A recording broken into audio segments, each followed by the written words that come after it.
जी, अब हम स्टार्ट करते हैं यू ऑफ एन से। तो एडमिट कर लें स्टूडेंट्स को।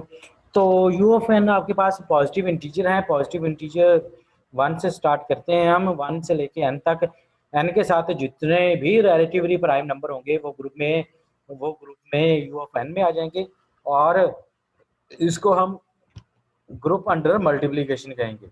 मिसाल के तौर पर मॉड्यूलो एन में एन के कॉरस्पॉन्डेंस अगर एन 10 है तो यू ऑफ 10 में आपके पास क्या होगा, कॉन्ग्रुएंट क्लासेस 1, 3, 7 और 9 की आ जाएंगी, क्योंकि 2 10 के साथ रिलेटिवली प्राइम नहीं है, वो नहीं आया।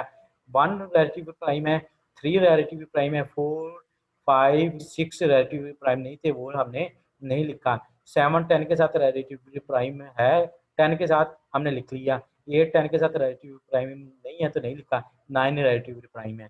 तो इसका मतलब आपके पास क्या है कि ऐसे एलिमेंट जो जो नंबर यहाँ पर गिवन है उनके साथ रिलेटिवली प्राइम हो तो वो इस सेट में आएंगे 1 3 7 9, और ये हमेशा अंडर मल्टीप्लीकेशन मॉड्यूलो क्लास से बनाएंगे। मिसाल के तौर पर ये 1 3 है तो ये अंडर मॉड्यूलो हमने टेबल बनाया है। मॉड 10 में 1 1 1 है, 1 3 ये पहली और ये दो सेम है। 3 3 9 है, 3 7 ये आपके पास 3 7 21 होता है। 21 को 10 पे डिवाइड किया, रिमाइंडर आपका क्या बचा 1, वो आ गया जी। फिर नेक्स्ट है 3 9 27 है, 27 को 10 पे डिवाइड किया, रिमाइंडर 7। तो ये हमेशा क्या बनाएगा, ग्रुप बनाएगा। तो ये आपके पास क्या है, हमेशा आपके पास क्या ग्रुप बनाएगा। ये हमने जो लास्ट में हम डिस्कस कर रहे थे, ये ग्रुप बनाएगा। और उसमें हमने ये बता दिया था अगर यू ऑफ एन ये कब साइक्लिक है, if and only if N 1 है।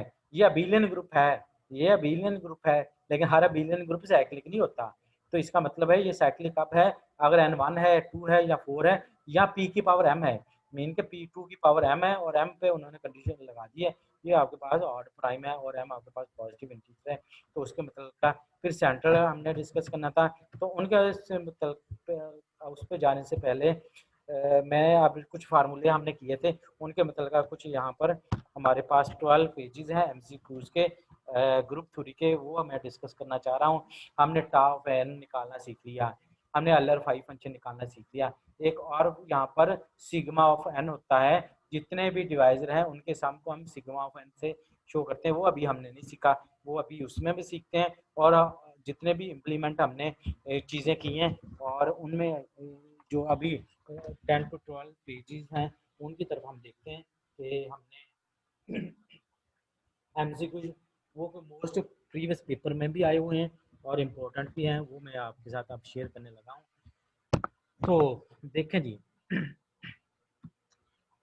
ये डिवाइजर फाइंड करने का सिंपल हमने फार्मूला बता दिया है। एन को आप क्या करें, प्राइम फैक्टराइजेशन में लिखें। पी आईज आपके पास प्राइम होंगे, अल्फा आपके पास क्या होंगे, रियल नंबर्स होंगे। तो उनकी पावर्स में 1 ऐड करके मल्टीप्लाई कर देंगे तो आपको पॉजिटिव डिवाइजर निकल आएंगे कि एक इंटीजर के कॉरस्पॉन्डेंस कितने पॉजिटिव डिवाइजर हैं। जी हमने उस फार्मूले से किया। और यहाँ पर मैंने भी बताया है कि पॉजिटिव डिवाइजर को हम टा ऑफ एन से शो करते हैं, जितने उसके डिवाइजर होते हैं हम उसको टा ऑफ एन से शो करते हैं। अब यहाँ पर एक और मैं नोटेशन यूज करने जा रहा हूँ, सिग्मा ऑफ एन। मैं एक और बहुत इंपॉर्टेंट रिजल्ट नोटेशन यूज करने जा रहा हूँ, sigma of N sum of R divisor of positive integer, के जो जितने इंटीजर निकले हैं उनको सम भी करना है। हमने हमने क्या करना है, जितने पॉजिटिव इंटीजर निकले उनको सम भी करना है। अब हमारे पास पहले तो प्रॉब्लम ये आ रही थी कि अगर तो स्मॉल है तो हम इंटीजर निकालिए, और स्मॉल में अगर इंटीजर को सम कर देंगे तो वो तो डायरेक्ट आ गया। प्रॉब्लम कहाँ पर आ रहा था, अगर नंबर आपके पास ग्रेटर देन 50 आ जाए या 100 आ जाए तो फिर हमने टा ऑफ एन निकालने का एक फार्मूला किया था। अब उन नंबरों को सम करने का भी अगर हमने टा एन निकाला है फार्मूले से, डिवाइजर निकाले फार्मूले से, तो फिर हम सम तो नहीं कर सकते। इसका मतलब अगर डिवाइजर आपने निकाले खुद अपने हैंड से 1 2 3 4 6 12, फिर तो आप उसको ऐड कर सकते हैं, फिर वो सिग्मा ऑफ एन के इक्वल होगा। अगर आपने निकाला है डिवाइजर फार्मूले से तो फिर हम क्या है, डायरेक्ट डिवाइजर का सम नहीं कर सकते, फार्मूला लगाना होगा। तो वो उस फार्मूले की तरफ मैं अब जाने लगा हूँ, sigma of N sum of R divisor of positive N. ये मैंने डिवाइजर कितने डिवाइजर निकलते हैं वो फार्मूला दोबारा वही जो सॉल्व किया हुआ आपको दिखा रहा हूँ। 48 को 2 की 4 3 पावर में 1 ऐड करके मल्टीप्लाई कर दिया तो ये आपके पास पॉजिटिव डिवाइजर निकला है। पॉजिटिव डिवाइजर को सम किया तो ये आपके पास आंसर आता है 124। अब प्रॉब्लम है मैंने पॉजिटिव डिवाइजर निकाले हैं फार्मूले से, तो उसका सम कैसे करेंगे, अब उसकी तरफ जाने लगे। अगर आपके पास इंटीजर है, आपने उसकी कर दी है पार्टीशन, आपने क्या कर दिया पार्टीशन मिसाल के तौर पर P1 की पावर अल्फा 1 प्लस P2 की पावर अल्फा 2 प्लस 1 Pk की पावर अल्फा के, तो सम ऑफ डिवाइजर का ये फार्मूला है।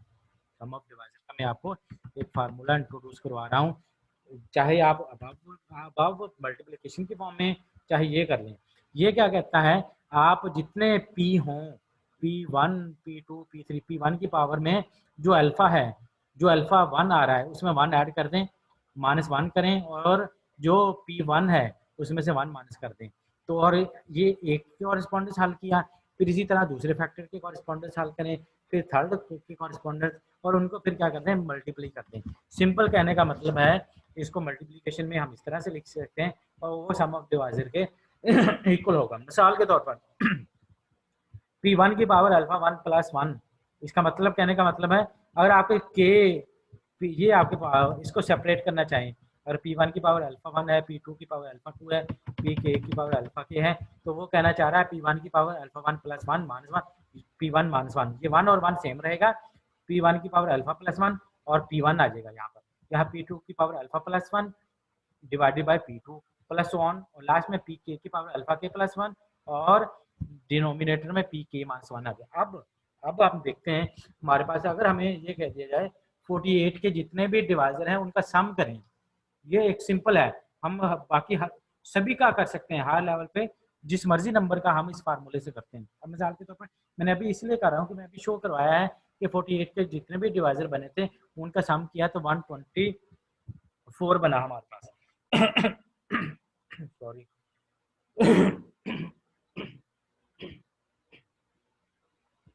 जी बेटा, अब हमारे पास एग्जांपल है 48 को हम राइट किस तरह कर सकते हैं प्राइम फैक्टराइजेशन में, 2 की पावर 4 मल्टीप्लाई 3, तो ये 2 की पावर 4 है मल्टीप्लाई 3, तो हम इस फार्मूले में एक्चुअली फार्मूला क्या कहता है, 2 की पावर जो 4 है उसमें 1 ऐड कर दें -1, और जो p है 2 -1 कर दें मल्टीप्लाई फर्स्ट फैक्टर में, सेकंड में 3 है, 3 की पावर जो 1 है उसमें 1 ऐड कर दिया, उसमें से 1 माइनस कर दिया, और 3 -1, जितने फैक्टर होंगे उतने फैक्टर को हम इस फॉर्म में लिख सकते हैं। तो इसका मतलब ये 2 की पावर 5 है, -1 2 -1 1 होता है, 3 की पावर 2 9 -1 डिवाइडेड बाय 2, तो ये आपके पास 2 की पावर 5 32 बनती है, 32 में से 1 माइनस किया 31 डिवाइडेड बाय 1 31 ही रहता है, मल्टीप्लाई 3 की पावर 2 9 9 में से 1 को सब्ट्रैक्ट किया 8 8 डिवाइडेड बाय 2, ये आपके पास बन गया 4, 31 मल्टीप्लाई 4, तो ये आपके पास आंसर बन गया 124। यही ऑप्शन पीछे था। इसका मतलब है इन फार्मूले, 3 फार्मूले मेजर अल्फा फंक्शन हमने किया, टाउ ऑफ एन और सिग्मा ऑफ एन ये निकाल लिया। ये बहुत इसलिए यहाँ पे करवा रहा हूँ कि आप डायरेक्ट भी डिवाइजर, लेकिन डाइहाइड्रल में और कुछ ऐसे हैं जिनमें ये जिनको हम इसी फार्मूले के तहत निकाल सकते हैं, तो इसलिए आपको ये फार्मूला तैयार करना लाजमी है। फार्मूला तैयार किया, ऑटोमेटिकली हमें फार्मूला रिजल्ट दे रहा है, फार्मूले को माइंड में रखें और अटेम्प्ट कर दें। इसी तरह मिसाल के तौर पर अगर आपके पास N20 है, N90 है, तो 90 को मैं इस फॉर्म में लिख सकता हूँ 2 की पावर 1 मल्टीप्लाई 3 की पावर 2 मल्टीप्लाई 5 की पावर 1। टाइन निकालना है तो हर एक की पावर में हम सिंपल क्या है 1 + 1 2 + 1 3 1 + 1, तो ये हमारे पास टाउ ऑफ एन आ गया 2 मल्टीप्लाई 3 मल्टीप्लाई 2, तो ये आपके पास टाउ ऑफ एन आपके पास किसके इक्वल आ गया है, 12 के इक्वल आ गया है। तो ये इसका मतलब है डिवाइजर कितने आपके पास आ गए हैं, 12 आ गए हैं। 90 का डिवाइजर कितने हैं, 12। अब उनका सम कितना है, अब ये मिसाल के तौर पर मैंने आपको निकाल भी दिए हैं। डिवाइजर ऑफ 90 क्या है, 1 2 3 5 6 9 10 15 18 30 45 90, और इनको सम किया तो 234 बनता है। इसका मतलब है अगर आपसे पूछा जाए, इसका मतलब आपको टेबल भी आने चाहिए, आप डिवाइजर निकालें फिर उसका सम करें फिर है। लेकिन ज़्यादा हम क्या करना चाह रहे हैं, डायरेक्ट फार्मूले का यूज़, सिग्मा ऑफ एन है। अब फैक्टर आपके पास क्या 3 है, 3 फैक्टर है यहाँ पर, 2 की पावर 1 3 की पावर 2 5 की पावर 1, तो हमारे पास एक्चुअली क्या होगा, यानी कि ये आई से 1 to 3 होगा, मीन P1 की पावर, यहाँ P1 की पावर जो अल्फा है 1 है उसमें 1 ऐड कर देंगे, तो यानी कि P1 क्या है 2 है, 2 की पावर 1 थी तो 1 ऐड कर दिया, 2 की पावर 2 -1, और जो P1 क्या है 2 है तो 2 -1, मल्टीप्लाई, नेक्स्ट क्या है 3 की 2 है तो 2 में 1 ऐड कर दिया, ये बन गया 3 की 3 -1 डिवाइडेड बाय 3 -1, मल्टीप्लाई 5 की पावर 1 थी, 1 में 1 ऐड कर दिया, 5 की पावर 2 -1 डिवाइडेड बाय 5 -1, तो ये देखें 2 की 2 4 -1 3 डिवाइडेड बाय 1 मल्टीप्लाई 3 की 3 27 में से 1 सब्ट्रैक्ट किया 26 डिवाइडेड बाय 2, ये आ गया। नेक्स्ट 5 की 2 25 -1 24 डिवाइडेड बाय 4 6, तो ये आप सिंपल की जो 3 मल्टीप्लाई 13 मल्टीप्लाई 6 हो गया, तो ये हमारे पास भी 234 इसका आंसर आ जाता है। नेक्स्ट अल्लर फाई फंक्शन मैंने पहले ही आपको डिस्क्राइब कर दिया है। अब चलते हैं एमसीक्यूज की तरफ। 3 तरह के हमने काम कर दिए इसमें, tau of N, sigma of N और फाई ऑफ एन, वो हमने निकाल लिए हैं। और अब चलते हैं एमसीक्यूज की तरफ। जी आपके पास एक साइक्लिक ग्रुप है जिसका ऑर्डर 205 है, ये पेपर का क्वेश्चन है, इसका मतलब है कि रिजल्ट जो इम्पोर्टेंट है वो उसके मतलब का एमसीक्यूज आते हैं। 8205, इसका मतलब है इसमें 205 एलिमेंट्स हैं, एक एलिमेंट आइडेंटिटी है, बाकी ए की पावर 204 तक जा रहे हैं। ये आपके पास ग्रुप है, how many subgroup of जी, कितने सब ग्रुप होंगे। एन की प्राइम फैक्टराइजेशन करें, हमने तो पावर देखनी है, प्राइम फैक्टराइजेशन 205 की 5 मल्टीप्लाई 41 यही होती है, इसकी पावर 5 की पावर 1 है, 41 की पावर 1 है, 1 में 1 ऐड किया, 1 में 1 ऐड किया, 2 मल्टीप्लाई 2 आपस में मल्टीप्लाई किया, तो 4 इसके सब ग्रुप होंगे। कितने सब ग्रुप होंगे 4। तो हमने जस्ट क्या है एक फार्मूले से बता दिया, ये उसके स्ट्रक्चर पे गए नहीं है कि इसका ऑर्डर क्या है, वो साइक्लिक है साइक्लिक नहीं, वो अबीलियन है अबीलियन नहीं है, उनमें एलिमेंट्स सब ग्रुप साइक्लिक होंगे नहीं होंगे, अबीलियन होंगे नहीं होंगे। हमने जस्ट फार्मूला अप्लाई किया और हमने ये फार्मूला कहा था अगर साइक्लिक है, और साइक्लिक की सिंबल हमें यहाँ से पता चल जाती है, ये जनरेट कर रहा है ए से, ये साइक्लिक ग्रुप है, और 205 पे ये आइडेंटिटी एलिमेंट देता है, 5 मल्टीप्लाई 41 205 के इक्वल है, इसकी पावर 1 है, इसकी पावर 1 है, पावर में 1 1 ऐड करके आपस में मल्टीप्लाई कर दिया, तो ये नंबर ऑफ डिवाइजर आपके पास क्या हो जाएंगे, n के इक्वल हो जाएंगे। तो अभी मैंने आपको बताया था स्टेप, जो मैंने आपको कहा था, अगर जी साइक्लिक ग्रुप है उसका ऑर्डर n है, डी उसका पॉजिटिव डिवाइजर है और वो n को डिवाइड करता है, तो जी में क्या होंगे 5 ऑफ डी एलिमेंट होंगे ऑर्डर डी के, ये यहाँ पे हम अप्लाई करें, जिसमें मैंने आपको ये शो भी करवाया था, 8 आंसर भी निकाला था कि आपके पास एक साइक्लिक ग्रुप है जिसका ऑर्डर 240 है, ये आपके पास एक साइक्लिक ग्रुप है, इसमें एलिमेंट्स क्या हैं, ऑर्डर 16 के एलिमेंट्स कितने होंगे, तो हम क्या करेंगे, क्योंकि 16 240 को डिवाइड करता है, हम 5 ऑफ 16 निकालेंगे, 5 ऑफ डी वहाँ पर था, 5 ऑफ डी जितना आएगा उतने क्या होंगे एलिमेंट्स होंगे, तो ये 5 ऑफ डी निकाल लिया, एन आपके पास 16 है, 16 को प्राइम फैक्टराइजेशन में मैं 2 रेज्ड पावर 4 लिख सकता हूँ, 5 ऑफ एन किसके इक्वल होगा 2 की पावर 4 माइनस 2 की पावर 3, तो ये 8 आएगा, इसका मतलब इसका आंसर जो 8 है वो आपके पास 2 होगा। क्वेश्चन नंबर 3,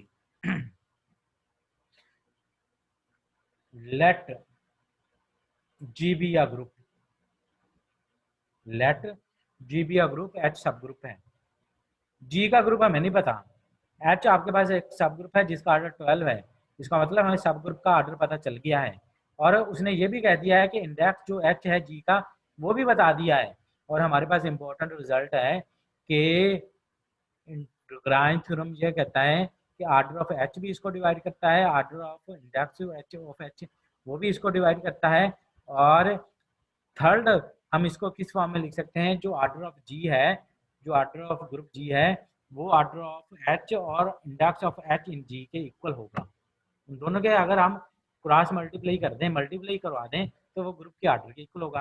अब सब ग्रुप का ऑर्डर आपके पास 11 है, इंडेक्स 7 है, तो 11 और 7 को मल्टीप्लाई कर दें तो ग्रुप का ऑर्डर निकल आएगा, क्योंकि एच आपके पास सब ग्रुप है, सब ग्रुप का ऑर्डर और जो इंडेक्स का ऑर्डर है उन दोनों को मल्टीप्लाई कर दें तो ये आपके पास ग्रुप का ऑर्डर निकल आएगा। The next one, the question number 4, ये आपके पास साइक्लिक ग्रुप है जिसका ऑर्डर 240 है, the number of generator of G, अब यहाँ पर देख लें, अब मैं सिंपल है, मैंने 2 स्टेटमेंट प्रीवियस बताई थी, पहली मैंने बताई थी कि अगर आपके पास साइक्लिक ग्रुप है उसका जनरेटर का ऑर्डर और जो ग्रुप का ऑर्डर है दोनों रिलेटिवली प्राइम होंगे, दोनों क्या होंगे, रिलेटिवली प्राइम। इसका मतलब है हमने क्या निकालना है, 240 के कॉरेस्पॉन्डेंस रिलेटिवली प्राइम नंबर। एक तो हम इस वे में भी देख सकते हैं। सेकंड स्टेटमेंट मैंने बताई थी कि अगर क्या है आपके पास साइक्लिक ग्रुप है तो उसमें जनरेटर की तादाद किसके इक्वल होगी, फाई ऑफ एन के इक्वल होगी। ये भी हमने कहा था, जिस जोन सा मर्जी, दोनों मीन के दोनों ये एक ही चीज है, दोनों स्टेटमेंट एक ही है। अगर आपके पास ग्रुप है और उसका ऑर्डर एन है तो उसमें जनरेटर कितने होंगे, फाई ऑफ एन। सेकंड है, अगर आपके पास एक ग्रुप है उसका ऑर्डर एन है तो उसके जनरेटर्स वो होंगे जो जो एन के साथ रिलेटिवली प्राइम हो। तो हमने और phi of N Euler phi function आपको रिलेटिवली प्राइम ही बताता है। तो हमने ये नोट किया, order of element of generator with the order of group are relatively prime होते हैं, तो ये जीसीडी 1 होना चाहिए। सेकंड, यहाँ पर आप ये तो इसके कॉरेस्पॉन्डेंस है। सेकंड क्या है, मैंने सिंपल बता दिया था, अगर आपके पास साइक्लिक ग्रुप है उसका ऑर्डर एन है तो उसके जनरेटर में मीन के उसके जनरेटर कितने होंगे, फाई ऑफ एन होगा। तो फाई ऑफ एन निकालें, 240 को मैं लिख सकता हूँ 2 की पावर 4 मल्टीप्लाई 3 की पावर 1 मल्टीप्लाई 5 की पावर 1। तो यहाँ अल्लर फाई का फंक्शन अप्लाई कर दिया। चाहे पहले वाला फार्मूला निकालें चाहे दूसरे वाला लगा लें, जो मर्जी आपको सूट करता है आप भी कर सकते हैं। दोनों में आंसर आपको सेम देगा। 2 की पावर 4 में से 2 की पावर 3 मल्टीप्लाई 3 की पावर 1 में से 3 की पावर 0 एक कम करके मल्टीप्लाई 5 की पावर 1 में से 5 की पावर 0, तो ये 64 आपका आंसर आ गया है। द नेक्स्ट वन 5 जो अभी भी हमने डिस्कस किया था, एक ग्रुप है साइक्लिक ग्रुप है, तो ग्रुप किसके इक्वल होगा, जहाँ इनमें से कौन, कोई ऐसे भी कहा जा सकता है कि ग्रुप किसके इक्वल होगा या इनमें से कौन सा जनरेटर होगा। तो वो क्या होगा, जो एन के साथ के एन दोनों रिलेटिवली प्राइम हो। तो 17 240 के साथ रिलेटिवली प्राइम है, तो इसका मतलब क्या है, जी इसके इक्वल होगा। फिफ्थ में ए 17 के हमारा करेक्ट आंसर होगा। द नेक्स्ट वन इज, अब देखें ऑर्डर आपके पास है ग्रुप का। अब ये भी इंपॉर्टेंट है, ये भी हमने वहां पर भी आया था आपके पास। अगर आपके पास एक ग्रुप है उसका ऑर्डर आपके पास 240 है, ये पेपर का भी शायद सेम क्वेश्चन नहीं है, लेकिन पेपर में भी 810 का पूछा था ऑर्डर, और मीन को वो भी पेपर भी थोड़ा सा मैं डिस्कस करूंगा। मीन के सेम था, यहाँ पर 832 है वहां पर 810 का पूछ लिया था, प्रोसीजर सेम है निकालने का।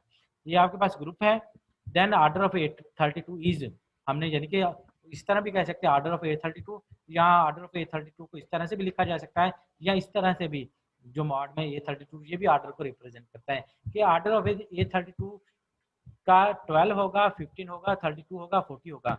तो उसके बारे में आपको बता देता हूँ जी। जो रिजल्ट था हमारे पास, जी आपके पास ग्रुप है जिसका ऑर्डर n है, और एक ए का ऑर्डर किसके इक्वल होगा, जो ग्रुप का ऑर्डर है, और डिनोमिनेटर में क्या करेंगे, जीसीडी लेंगे के और एन का, यहाँ पर के और एन का जीसीडी लेंगे।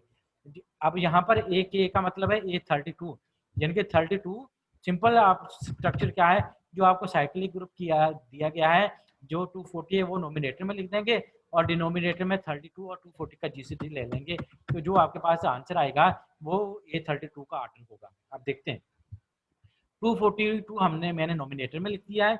जीसीडी अगर आपने एक एलिमेंट का ऑर्डर निकालना है तो जीसीडी 32 240 किसके इक्वल होता है, 60 के।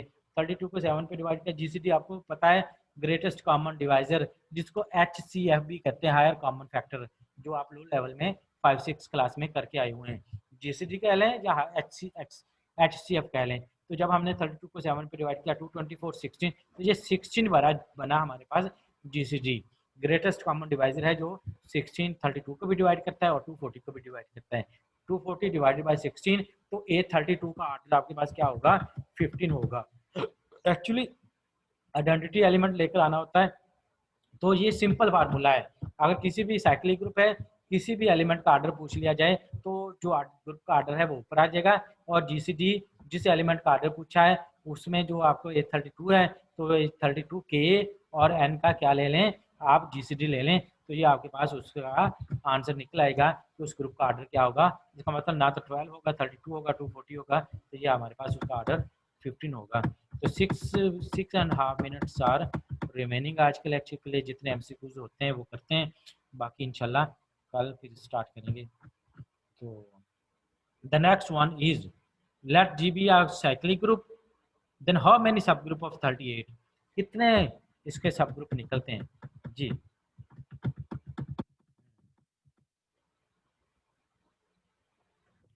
जी बेटा, अब सबसे इंपॉर्टेंट बात है,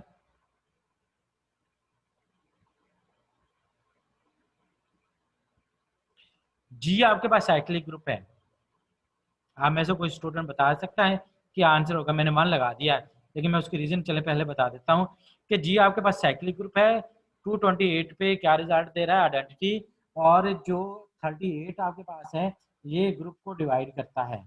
मैं आपको अभी बता देता हूँ, तो जब 238 को आप 38 पे डिवाइड किया तो आंसर आपके पास 6 आता है।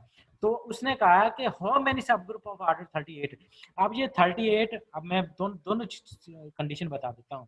अब ये सब अपना ऑर्डर है 38, 38 228 को डिवाइड करते हैं 6 आता है। अगर ये एलिमेंट 228 को डिवाइड करता है तो आपके पास 38 ऑर्डर का यूनिक सब ग्रुप होगा। मैंने अभी आपको एग्जांपल एक बताई थी C12 की, जिसके डिवाइजर बल्कि मैंने शो भी करवा दिए थे, 1 2 3 4 6 और 12 थे। और वहां पर जो बल्कि एक स्टूडेंट ने क्वेश्चन भी पूछा था, सर ये यूनिक का मतलब क्या है, तो वो मैंने उसके कॉरेस्पॉन्डेंस आपको बताया था कि यूनिक का मतलब है कि उतने ऑर्डर का, 1 ऑर्डर का, अगर 12 साइक्लिक ग्रुप है, 1 ऑर्डर का एक सब ग्रुप एग्जिस्ट करेगा, 2 ऑर्डर का एक सब ग्रुप, 3 ऑर्डर का एक सब ग्रुप, 4 ऑर्डर का एक सब ग्रुप, 6 ऑर्डर का एक सब ग्रुप और 12 ऑर्डर का एक सब ग्रुप ही एग्जिस्ट करेगा। अब क्योंकि 38 टू 28 को डिवाइड करता है तो इसका सब ग्रुप 30 ऑर्डर का एक ही होगा, क्योंकि ये उसको डिवाइड करता है तो 38 का एक ही होगा। अगर अगर और ऐसा भी मैंने जीआरई में एक टेस्ट में देखा है, उसमें लिखा हुआ था A228 जो भी है, this is equal to E B a group, then how many subgroup of order 39, मिसाल के तौर पर, और वो 39 इसको डिवाइड ही नहीं करता, 39 इसको डिवाइड ही नहीं करता, और नीचे उसने ऑप्शन दिए थे 1 2, फिर आपके पास 3 और नन। तो इसका मतलब है कि हमारे पास क्या है, जब वो डिवाइड ही नहीं करता तो उसके कॉरेस्पॉन्डेंस कोई भी सब ग्रुप एग्जिस्ट नहीं करेगा। तो ऐसी कंडीशन में हमारा आंसर 0 होगा कि उसका कोई भी सब ग्रुप एग्जिस्ट नहीं करता। हम ये चेक करेंगे जी, सुफियान ने हैंड रेज किया, पूछें। हम ये चेक करेंगे वो नंबर उसको डिवाइड करता है कि नहीं। अगर नंबर उसको डिवाइड करता है तो उतने ऑर्डर का एक ही सब ग्रुप एग्जिस्ट करेगा, और अगर डिवाइड नहीं करता तो 0 सब ग्रुप एग्जिस्ट करेगा। जी सुफियान, आपने हैंड रेज किया, पूछिए। जी सर, आपने जैसे एक पॉइंट में बताया था कि अगर हमारे पास कोई नंबर आया तो हम उसकी फैक्टराइजेशन लेंगे और उसकी जो पावर जो है ना वो ऐड करके मल्टीप्लिकेशन करेंगे। तो सर ये रूल इधर अप्लाई होता है या नहीं होता? नहीं, वो हमारे पास है सब ग्रुप, कितने सब ग्रुप निकलेंगे, कितने अच्छा, ये ऑर्डर है। सब। ये उसने कहा कि वो ये कह रहा है कि इतने ऑर्डर का सब ग्रुप एग्जिस्ट करता है कि नहीं करता, अगर करता है तो कितने करते हैं। ठीक है, अगर वो ये हमें कहता ना कि कितने सब ग्रुप एग्जिस्ट करते हैं तो हमने उसके मुताबिक कर लेना था। अब वो कह रहा है कि इस ऑर्डर का क्या सब ग्रुप एग्जिस्ट करता है कि नहीं करता। अगर तो ये उसको डिवाइड करता है, 38 टू 28 को डिवाइड करता है, तो हमने कहा था यूनिक सब ग्रुप एग्जिस्ट करेगा। और अगर 38 उसको डिवाइड ना करता होता तो इसका मतलब है 0 सब ग्रुप एग्जिस्ट करता। इसमें साइक्लिक ग्रुप में ऑर्डर के 2 ही सिचुएशन है, या 1 या 0। अगर आपसे ये कह दिया जाए ना कितने ऑर्डर के सब अपना सब ग्रुप ऑफ ऑर्डर 38 के कितने एग्जिस्ट करेंगे, तो ऑर्डर की जब बात की जाए ना, इतने ऑर्डर के कितने सब ग्रुप एग्जिस्ट करेंगे, तो हमने कहा था यूनिक है, या 0 होगा 1। अगर 1 कब होगा, अगर वो n को डिवाइड करता है, और 0 कब होगा, जब n को डिवाइड नहीं करता। जी आप पूछें अगर कोई कंफ्यूजन है। जी the next one is note if G be a cyclic group of order n और K divide n, then there is a unique subgroup of order K। ये मैंने यहाँ पर नोट भी लिख दिया है। अगर आपके पास एन साइक्लिक ग्रुप है, ऑर्डर n है, और K डिवाइड n को करता हो, फिर K ऑर्डर का यूनिक सब ग्रुप। अब मैंने वही बताया ना, जब ये बात आ गई है 228 दे दिया गया है ग्रुप का ऑर्डर, और 39 आपको कह दिया है 39, तो ऑटोमेटिकली स्टूडेंट ने क्या करना था, 1 पे टिक कर देना था कि सर ने तो मुझे ये कहा था कि आपके पास अगर अपना क्या नाम है यूनिक सब ग्रुप एग्जिस्ट करता। नहीं, उसने साथ में ये भी है कि वो डिवाइड भी होना चाहिए, k डिवाइड n भी करना चाहिए तो 1 करता है, यूनिक सब ग्रुप एग्जिस्ट करता है, और अगर 1 नहीं करता तो फिर यूनिक सब ग्रुप एग्जिस्ट नहीं करता। इसी कंफ्यूजन से एक और मैंने एमसीक्यूज इसमें डाला है, वो भी बहुत इंपॉर्टेंट है कि ताकि आपका माइंड क्लियर है कि नहीं क्लियर। वो कहता है n order of cyclic group है, आपके पास साइक्लिक ग्रुप है जिसका ऑर्डर एन है, ठीक है। Then how many cyclic group exist for 20 to 40 के दरमियान में। तो ये हमारे अपना टाइमिंग भी मुझे लगता है एंड होने वाली होगी, लास्ट बल्कि मिनट है ये, तो फिर चलें कल ही नेक्स्ट इसका हल्का सा मैं बता देता हूँ, इसी का आखिरी एमसीक्यू इसका डिस्कस कर लेते हैं। एन आपके पास ऑर्डर है साइक्लिक ग्रुप, अब वो कहता है कि एन साइक्लिक ग्रुप है और एन आपके पास ऑर्डर ऑफ ग्रुप है। वो कहता है 20 से 40 के दरमियान एन ऑर्डर के कितने साइक्लिक ग्रुप एग्जिस्ट करते हैं। अब ये मैंने बताया था कि Cn आपके पास cyclic group nth root of unity है, C1 भी एग्जिस्ट करता है, C2 भी एग्जिस्ट करता है, C3 भी एग्जिस्ट करता है, हर ऑर्डर के ग्रुप एग्जिस्ट करते हैं, इन हर ऑर्डर का एक साइक्लिक ग्रुप एग्जिस्ट जरूर करता है। अब ये 20 से 40 के दरमियान में है, तो 20 से 40 के दरमियान में 19 इंटीजर हैं, तो इसका मतलब है ये 19 साइक्लिक ग्रुप एग्जिस्ट करेंगे। वो कह रहे हैं कि अगर n आपके पास 20 टू 40 है और n order of cyclic group है, तो साइक्लिक ग्रुप आपके पास n अगर 20 से 40